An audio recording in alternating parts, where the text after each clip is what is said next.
प्रिय मित्रों नमस्कार। आज हम पथिक जी की एक सुंदर कविता को ले रहे हैं जिसमें उन्होंने बड़ी सुंदर प्रार्थना की भगवान से कि हमारा जीवन कैसा हो।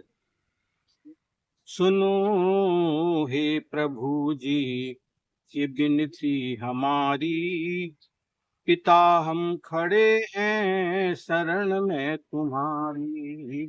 पिता हम खड़े हैं शरण में तुम्हारी। तू ही एक दाता है दुनिया का मालिक, सभी तेरे बच्चे सभी तेरे बालक।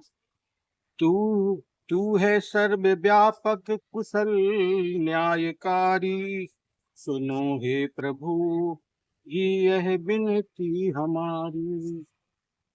प्रभु निज दया का यह उपहार देना, हमें सत्य विद्या का भंडार देना।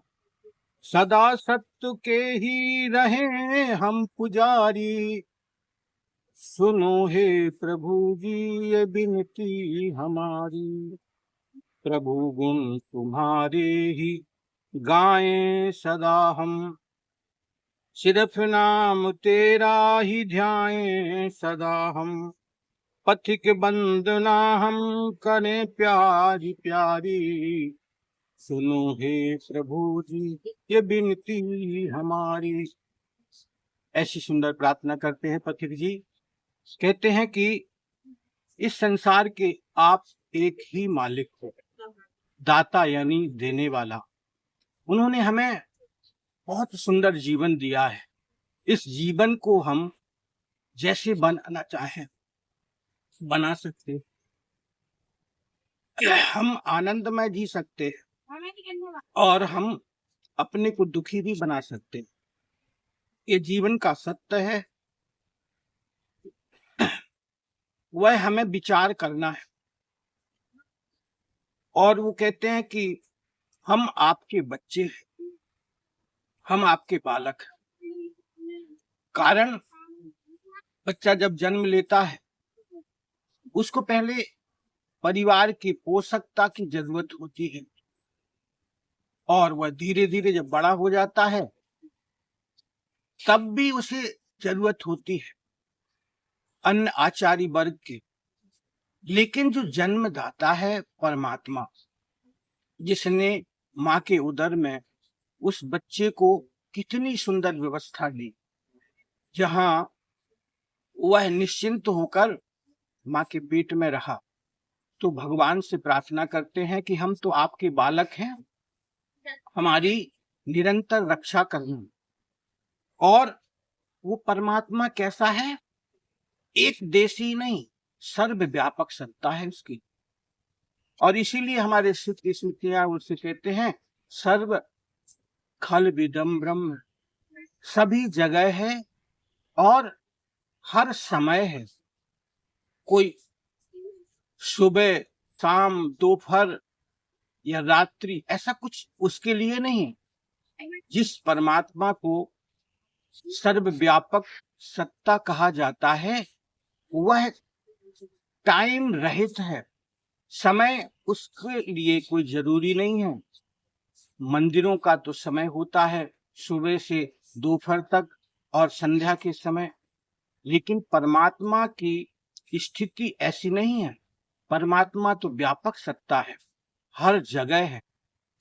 इसलिए पथिक जी कहते हैं कि हमारी आप निरंतर रक्षा करते हो और सदैव हमारा ख्याल करते हो। प्रभु निज दया का यह उपहार देना, क्या देना उपहार, हमें सत्य विद्या का भंडार देना। हमारे जीवन में विद्या का, विद्या ददात विनयम, कहते हैं कि जिसके जीवन में विद्या का भाव जागृत हो जाता, विद्या आ जाती है जिसके जीवन में, वो विनय को उपलब्ध हो जाता, नम्रता आ जाती है। जैसे वृक्षों में आपने देखा होगा कि जब उसमें फूल आते हैं उसके बाद जब फल आते हैं तो वृक्ष की डालियां धीरे धीरे नम्रता यानी झुकने लग जाती है। सहृदयता का भाव आता है। हम उसको पत्थर मारते हैं और वो हमें क्या देता है? फल देता है। सोचने वाली बात है। हम अपने जीवन में अगर इस भाव को स्वीकार कर लें तो हमारा जीवन तो आनंदमय हो ही जाएगा। इसलिए पथिक जी कहते हैं कि भाई परमात्मा से ही प्रार्थना करो कि वो हमें सत्य विद्या का भाव प्रदान करे, हम उस पे आरूढ़ हो जाएं, हमारे जीवन में परिवर्तन आ जाए और सदा सत्य के रहें हम पुजारी, और जीवन हमारा न्याय संगत हो, ताकि हम अपना तो हित कर पाए, जगत के कल्याण की बात भी सोचें। हमारे माध्यम से अगर कुछ हित होता है तो हमें सदैव करना ही चाहिए, क्योंकि जब परमात्मा न्यायकारी है और उस न्याय को हमें अपने जीवन में स्वीकार कर लेना चाहिए, तो हमारा जीवन भी आनंदमय होने लगेगा। आगे कहते हैं कि प्रभु गुण तुम्हारे ही सदा हम गाएं। परमात्मा के गुण क्या हैं? अनंत गुण हैं। उनमें से अगर हमारे जीवन में कुछ आ जाए तो हमारा जीवन भी परहित बस जिनके मन माही। बाबा तुलसीदास जी बड़ी सुंदर बात कहते हैं, तिन कहूं जग दुर्लभ कछु नाही। जिनके जीवन में दूसरे के हित की भावना छुपी होती है। और एक बात समझना, अगर हम दूसरे का भाव ठीक करने का विचार हमारे जीवन में है तो हमारा तो हो ही जाएगा, क्योंकि जिस बर्तन में हम भोजन बनाते हैं वो वस्तु पदार्थ तो बाद में गर्म होता है, लेकिन बर्तन पहले गर्म होता है। तो हमें अपने जीवन में ये भाव विचार करना चाहिए कि अगर मेरे माध्यम से सदकर्म की भूमिका निकलती है, भाव निकलता है, तो मेरा अंतःकरण तो निर्मल हो ही जाएगा। ये विचार करने की जरूरत है। तो कहते हैं कि प्रभु गुण तुम्हारे ही सदा हम गाएं।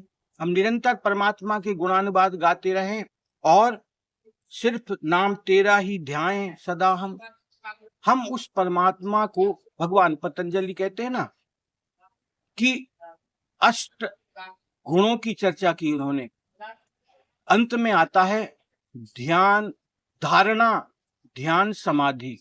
अगर हमारे मन में धारणा पक्की हो जाए तो हम ध्यान में उतर जाते हैं और समाधि की अवस्था में यहाँ पर परमात्मा से मिलन हो सकता है, हो ही जाता है अगर हमारी पक्की धारणा हो जाए और उस भाव को हम समझ लें। उस समाधि में ब्रह्म का अनुभव हम कर सकते हैं। इसलिए कहते हैं सदा तेरा ही ध्यान करें, हम निरंतर उस परमात्मा का ध्यान करें। हम पथिक वंदना हम करते प्यारी प्यारी। हम परमात्मा की प्रार्थना इसलिए भी करते हैं क्योंकि वो हमारे जीवन को परिवर्तन करने की क्षमता रखता है और वही परिवर्तित हमें कर सकता है। हम संसार के लोगों से आशा ना करें, हम उस परमात्मा से ही निरंतर प्रार्थना करें कि प्रभु आप मेरे जीवन को आनंदमय बना दो, मुझे सद्बुद्धि देकर मेरे जीवन को आनंद की तरफ प्रेरणा दे दो। ऐसी सुंदर प्रार्थना गायत्री मंत्र में भी कही गई है, धियो यो नः प्रचोदयात्।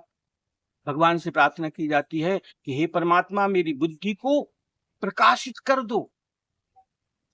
और इस भाव को लेकर के अगर हम अपने जीवन में आनंद की उपलब्धि कर पाएं तो हमारे जीवन धन्य हो सकता है।